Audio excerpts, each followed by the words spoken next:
Elle a instauré une des grandes réformes du gouvernement Lévesque, le régime de l'assurance automobile du Québec. Bienvenue à Mémoire de député.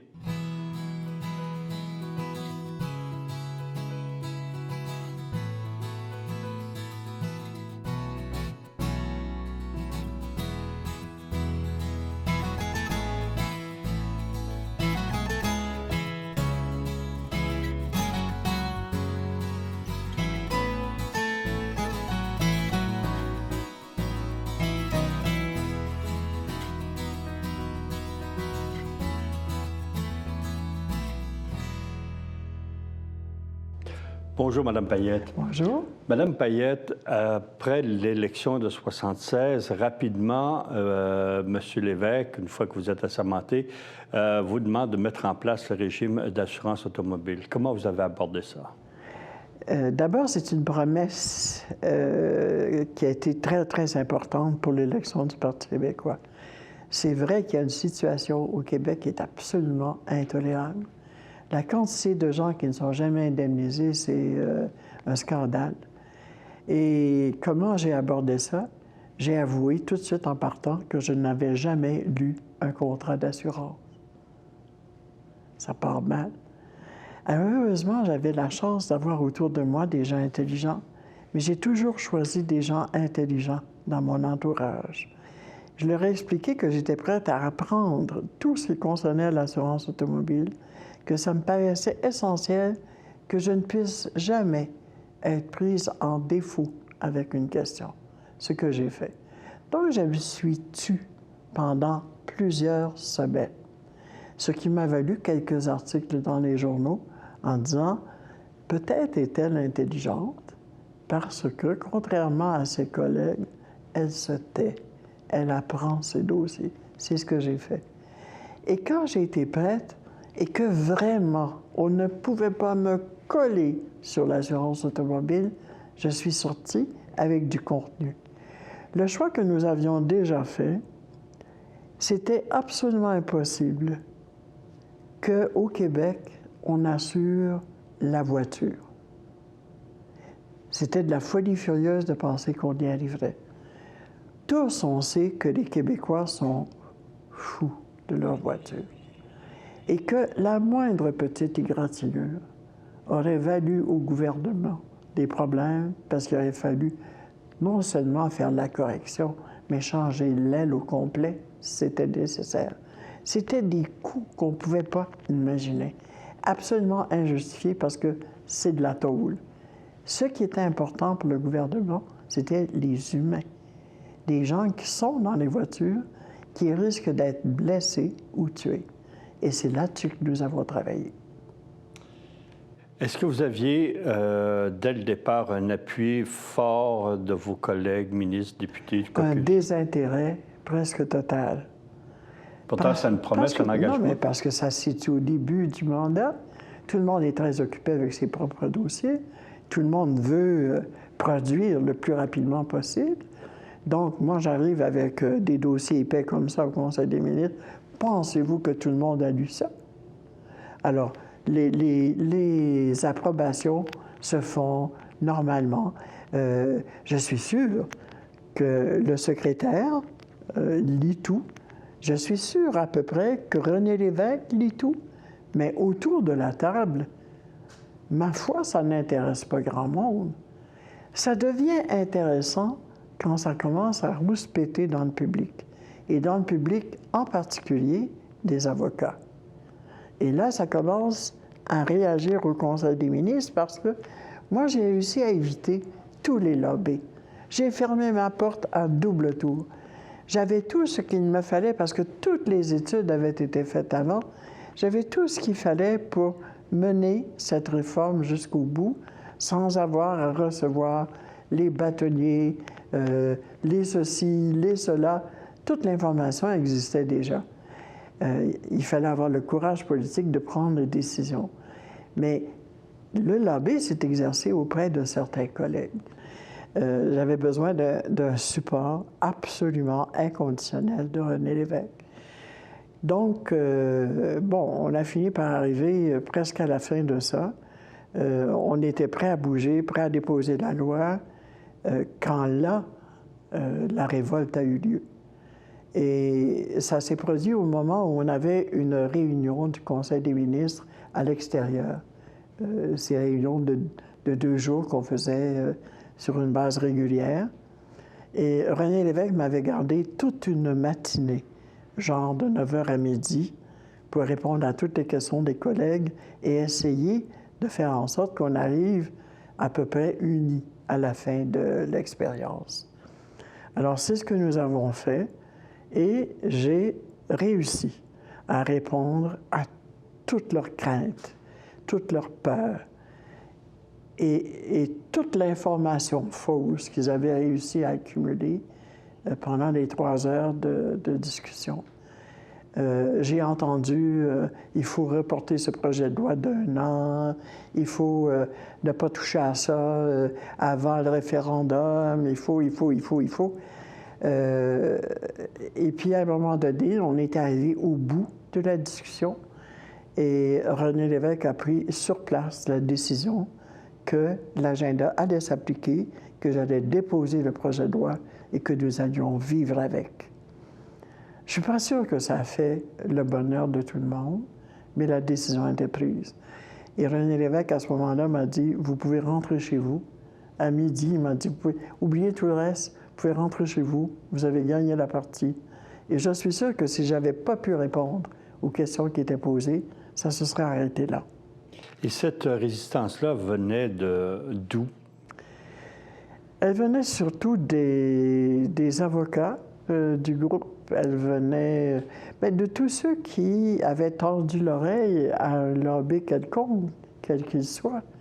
Moi, je n'étais pas atteignable, mais les autres l'étaient. Et c'est ça. Mais la bataille n'était pas finie. Quand la panique arrive dans un conseil des ministres, c'est très difficile de continuer à travailler. Et c'était le cas. Et c'était le cas.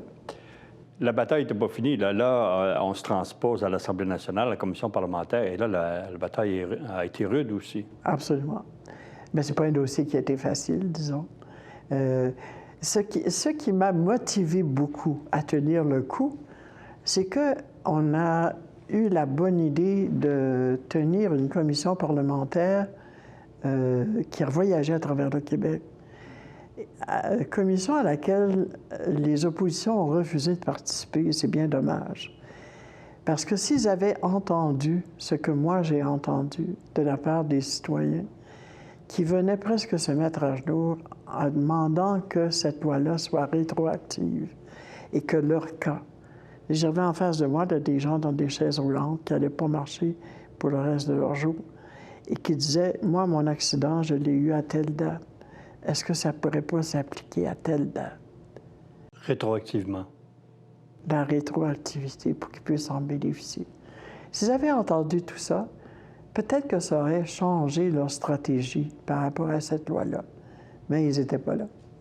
Alors donc, mais moi, cependant, j'ai emmagasiné les demandes, les difficultés que les gens vivaient avec l'assurance automobile, l'attitude infiniment supérieure des bâtonniers partout à travers le Québec, qui sont tous venus. L'attitude absolument insupportable, à ce moment-là, des courtiers d'assurance, qui venaient me dire qu'on allait les mettre dans la rue. Mais c'est fou, hein, ce que les gens peuvent aller loin. C'est assez étonnant. Et pourtant, ça n'a amené personne à la faillite. Absolument personne à la faillite, et ça a permis, je crois, une plus grande justice. Peut-être que tout n'est pas parfait, mais il n'y a rien d'humain qui est complètement parfait. Sauf que moi, je n'ai jamais regretté de l'avoir fait, et je continue de penser qu'on fait l'envie de beaucoup de pays.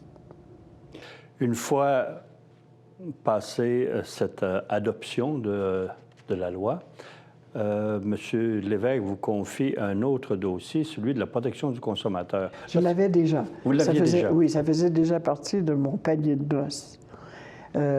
Sauf que ça a été comme une espèce de prix de consolation pour moi, parce que la protection du consommateur était aussi facile à faire adopter que la loi d'assurance automobile a été difficile. Parce que l'appui de la population, avant même de savoir ce qu'il y avait dans la loi, était tellement favorable que c'était très difficile pour l'opposition de s'y opposer. Ce qui ne les a pas empêchés de me faire veiller des nuits entières sur des articles de la loi. Ça c'est dur à vivre, c'est fatigant, mais en dehors de ça, on était sûr que cette loi-là allait faire son chemin. Vous aviez aussi la responsabilité de la condition du Conseil du statut de la femme, je crois, Oui. avant la condition Ça, c'est féminine. assez étrange comment ça m'est arrivé. Parce que vous savez, quand ils ont fait des nominations au Conseil des ministres, ils ont également distribué tous les conseils dont un ministre doit être responsable. C'est seulement 2 semaines après que René Lévesque est venu me voir en me disant « On a oublié de nommer quelqu'un au Conseil des ministres, au Conseil du statut de la femme. » C'est un petit oubli. Alors, il m'a dit « Est-ce que vous accepteriez d'en prendre la responsabilité? » J'ai hésité 5 secondes et je lui ai dit « Êtes-vous sûr que vous savez ce que vous faites? Parce que si vous me nommez là, c'est moi, je vais faire le travail. Et si je fais le travail, ça va être dérangeant. » Il m'a dit « Oui, oui, ça va aller. » Et voilà, je me suis retrouvé ministre responsable du Conseil du statut de la femme. Est-ce qu'à cette époque-là, les budgets allaient de pair avec les responsabilités? Les budgets ne vont jamais de pair avec les responsabilités. Et moi, en plus, j'avais cru très profondément la demande qui était faite officiellement de faire en sorte que tout coûte moins cher. Je suis la première ministre à avoir vendu un magazine, celui de la protection du consommateur, plutôt que de le donner gratuitement. J'ai mis un prix dessus. Et il s'est rentabilisé. Il s'est rentabilisé.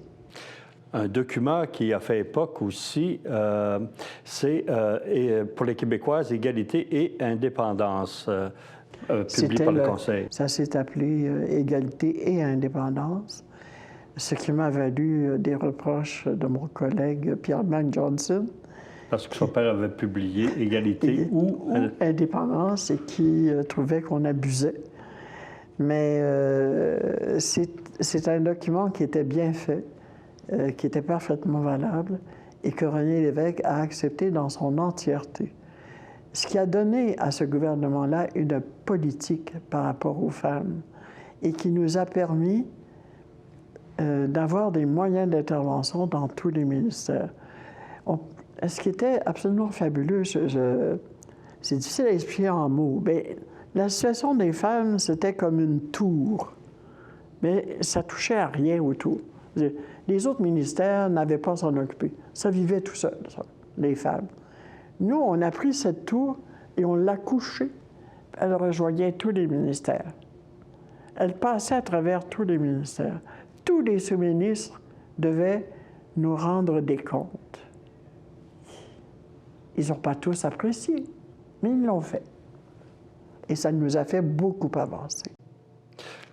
Dans les nominations, Dans tout. Dans tout ce qui se faisait dans un ministère, il y avait quelqu'un chargé de vérifier comment la condition des femmes était touchée par ce qu'on prévoyait faire. Est-ce que c'était bon pour les femmes? Et si ça ne l'était pas, quel changement il fallait y apporter? Et une espèce de comité de surveillance. Oui, oui. Ce qu'on appelle un ministère horizontal aujourd'hui. Oui. Nous étions très horizontales. Vos victoires, petites ou grandes, pour la condition des femmes, est-ce que c'était toujours une grosse lutte ou si il y en a des batailles qui étaient plus faciles que d'autres? Est-ce que des grosses luttes? C'était surtout que c'était chaque fois la même chose. Et c'était chaque fois à recommencer. Et je sais que ça ne m'a pas fait que des amis. Le mercredi matin, comme vous le savez probablement, au Conseil des ministres, on fait toutes les nominations sur les conseils d'administration qui dépendent du gouvernement. Et chaque semaine, je devais intervenir en disant « Nous allons nommer 9 personnes sur ce conseil, pas une seule femme. Comment ça se fait que vous n'en avez pas trouvé? J'étais devenue probablement pour eux absolument insupportable. Je ne laissais pas passer ces choses-là. J'insistais, et j'avais l'appui, heureusement, de René Lévesque. Et j'ai entendu un jour René Lévesque dire à mes collègues, « Mais est-ce que vous le faites exprès? » Il le savait que j'allais intervenir. Il le savait que ça ne passerait pas.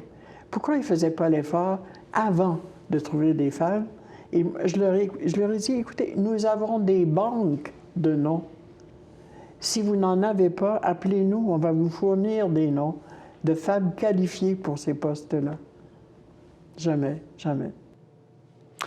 Un comité qui est important dans la structure de l'État, c'est le comité des priorités. Vous y avez accédé... À partir du moment où je suis devenue responsable, c'était pas un ministère, mais du secrétariat de la condition féminine. Et là, pensez-vous avoir vraiment de l'influence? C'est la seule raison qui m'a fait accepter ça. Ah oui? Mais c'est-à-dire, c'est la seule raison. C'est-à-dire que je ne voulais pas, après avoir été ministre d'un vrai ministère, me retrouver dans un truc flou qui appartient à rien, qui appartient à nulle part. Alors, j'avais exigé d'être un ministre d'État. Souvenez-vous que ministre d'État, c'était au-dessus des ministres sectoriels. Et en plus, membre du comité des priorités, parce que qu'est-ce que vous voulez que je fasse si je n'ai pas accès au comité des priorités? Aviez-vous l'impression d'atteindre un réel pouvoir? J'avais appris à ce moment-là que ça se négociait, ces choses-là. La première fois, je ne savais pas. Mais la deuxième, je savais. Et là, je reviens. Est-ce que vous aviez l'impression de toucher à un pouvoir plus décisionnel? J'avais l'impression de pouvoir intervenir à un niveau plus décisionnel. Réussir, pas toujours, mais parfois, aussi souvent que possible. Vous avez écrit le livre « Le pouvoir connaît pas » quelque temps après pour décrire votre passage en politique. Est-ce que vous avez vraiment ressenti ça, que vous ne participiez pas au pouvoir? Absolument. Je ne crois pas qu'une femme seule au Conseil des ministres peut prétendre partager le pouvoir. J'y crois pas. J'ai beaucoup parlé de ces choses-là en disant que les décisions importantes se prennent aux toilettes des gars auxquelles je n'avais pas accès. Quand ils ont des choses à régler, ils ont leurs habitudes, leurs moyens, tout ça. Pourtant, vous avez gagné des choses. Oui, mais souvent avec des grosses batailles, avec de la mauvaise humeur, parce qu'il fallait que j'élève le ton et tout ça. J'ai aussi réalisé pour la première fois à quel point le langage des hommes et le langage des femmes est différent. Je me souviens que je rentrais le soir puis je disais « j'ai mal ici », là, comme si j'avais parlé l'anglais toute la journée. Mais c'est le langage gars. Ça n'utilise pas les mêmes muscles que d'habitude. Moi, je suis capable de le faire. Je suis bilingue, je parle français et gars. Et ça ne s'apprend pas dans les écoles. Peut-être que ça devrait. Mais j'ai tellement travaillé avec des hommes dans ma vie que j'ai fini par être capable d'utiliser leur langage, leurs images, puis leur resservir leur méthode. Sauf que je trouve ça fatigant, parce que c'est pas comme ça que je fonctionne normalement. Ça, c'est des choses qu'on ne sait pas. Et le livre que j'ai fait, le seul objectif, c'était de dire aux filles, allez-y. J'ai jamais dit n'allez pas en politique. Il faut y aller, il faut que les femmes soient nombreuses. Mais allez-y en sachant ça, en partant. Ça va être plus facile, l'adaptation va être plus facile. Est-ce que vous avez perçu votre nomination comme ministre d'État comme une stratégie du gouvernement de M. Lévesque en prévision du référendum de 80? pour attirer le vote des femmes? Je ne crois pas. Je ne crois pas qu'il y ait eu ce genre de choses. La préoccupation de l'évêque, c'était que les choses se fassent. Bon, bien sûr, chaque fois que je gagnais des étapes pour les femmes, peut-être quelqu'un se disait-il, ça va être bon éventuellement pour le référendum. Mais ça ne m'a jamais été proposé comme ça. Vous parlez beaucoup avec respect, voire même admiration de M. Lévesque. J'ai aimé beaucoup M. Lévesque. C'est un homme pour qui admiration, oui, mais beaucoup de tendresse, beaucoup de... oui. Est-ce que vous avez entretenu une bonne relation, même après avoir quitté la politique? Pas du tout. Non? Je l'ai vu seul à seul une seule fois. Et c'était une drôle de conversation parce que je m'en allais lui dire que j'allais partir. Et ma première phrase a été laissez-moi parler, ne dites rien, parce que quand il commençait à parler, on ne pouvait plus intervenir. Alors j'ai dit laissez-moi aller jusqu'au bout, vous parlerez après. C'est comme ça que. Et je lui ai expliqué que non, j'allais pas rester longtemps. C'est la seule conversation, la seule que nous ayons eue. Et une fois que j'ai quitté la politique, un jour, je l'ai croisé, j'étais devenue présidente d'un organisme qui s'occupait de l'administration d'une maison pour personnes âgées. Et il est venu faire l'inauguration de cette maison. Il m'a dit « Mais qu'est-ce que vous faites là? » Bien, j'ai dit « Je fais ce que j'ai à faire. Je m'occupe de choses intéressantes. » Il me dit « Il faut que je vous parle. » Alors, quelques minutes après, on s'est trouvé un petit coin. Et là, il m'a dit « On songe à faire un parti politique à Ottawa. » Il me dit « Est-ce que ça vous intéresserait de diriger un truc comme ça? » Et j'ai dit « Monsieur Lévesque, vous avez vraiment rien compris. » Vous aviez quitté la politique pour de bon à ce moment-là. Oui. Campagne référendaire de 80. D'abord, est-ce que vous auriez souhaité que le référendum ait lieu plus tôt durant le mandat? Oui. Je faisais partie de ceux qui voulaient que ça se fasse le plus rapidement possible, ça c'est sûr. On aurait pu me dissuader, mais si c'est moi qui avais décidé, ça serait fait comme 3 mois après notre élection. Tout de suite, pendant que le fer est chaud. De dire, bon, vous avez choisi de nous avoir comme gouvernement, on va maintenant aller jusqu'au bout, on va faire un référendum et on va négocier avec Ottawa. Est-ce que le terrain a été meilleur, plus propice? Certainement pas plus mauvais que celui qu'on a connu. Et la question? C'est très important aussi de choisir de se faire dire non. À quel moment on va se faire dire non? Quelle sorte de non on va avoir? Et j'aurais préféré que ce soit même un non, 3 mois après notre élection, qu'un non beaucoup plus tard, où on avait fait nos preuves comme gouvernement, mais au lieu de nous servir, ça nous desservait. Et la question, est-ce qu'elle n'est pas un peu longue, comme plusieurs l'ont remarqué? La question n'avait aucun bon sens. C'est à un tel point que le soir où on a décidé de la question, vous savez, il y avait des instructions, on ne pouvait pas en parler entre nous. C'était absolument interdit. Parce qu'on nous disait... Si ça venait de M. Lévesque, ces instructions-là? De ceux qui l'entouraient, tout au moins. Mais on nous disait, si vous parlez de ça dans un restaurant et que quelqu'un vous entend, ça va être dans les journaux, on va dire, on a entendu la question. Juste le fait d'en parler était un danger. Le fait d'écrire sur la question, sur une éventuelle question, s'il avait fallu que ça sorte. Alors, c'était absolument un sujet interdit. On nous dit, tel soir, on a un conseil des ministres le mercredi matin, et on nous dit, réunion du conseil des ministres ce soir à partir de je ne sais plus quelle heure, pour la question. Ah, tout le monde est là. Alors, le mercredi, on s'installe autour de la table du conseil des ministres, on nous présente une feuille de papier sur laquelle il y a une question. On est, à ma souvenance, 26 ministres autour de la table. Moi, les choses ridicules, ça m'énerve. Alors, je me dis, mais ça n'a aucun sens. Comment ils pensent qu'on va arriver à une question à 26? Ou bien cette question-là est bonne, et ça va être celle-là, ou bien elle n'est pas bonne, mais ce n'est pas à 26 qu'on va pouvoir changer quoi que ce soit. Et la discussion s'engage, et chacun y va de sa virgule, de son trait d'union, très important, les traits d'union. Et moi, je suis fatiguée parce que j'ai beaucoup, beaucoup travaillé. Puis je suis convaincue que ça ne mène à rien. Et je suis frustrée d'être manipulée. Qu'on me fasse croire que j'avais participé à l'écriture de cette question-là, je suis frustrée parce qu'on rit de moi en le faisant. Alors j'essaie de poser la question autour de moi à Claude Morin. Est-ce que c'est vous qui avez écrit la question? Je ne l'ai jamais vu.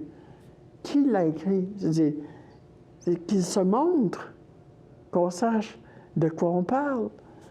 Et finalement, vers 10 heures, complètement épuisée, je me suis levée et je suis partie. Je suis rentrée à mon hôtel et je suis allée dormir. Sachant que quoi que je dise, quoi que je fasse, ça n'allait rien changer. Le lendemain matin, on m'a appris, ça avait duré jusqu'aux petites heures du matin, que M. Parizeau avait réussi, après une dure bataille, à faire inclure des choses auxquelles il tenait dans la question. Voilà. On s'est présenté à l'Assemblée nationale, la question a été déposée, c'est celle que j'avais eue la veille devant moi, au début de la réunion. Le gouvernement du Québec a fait connaître sa proposition d'en arriver avec le reste du Canada à une nouvelle entente fondée sur le principe de l'égalité des peuples.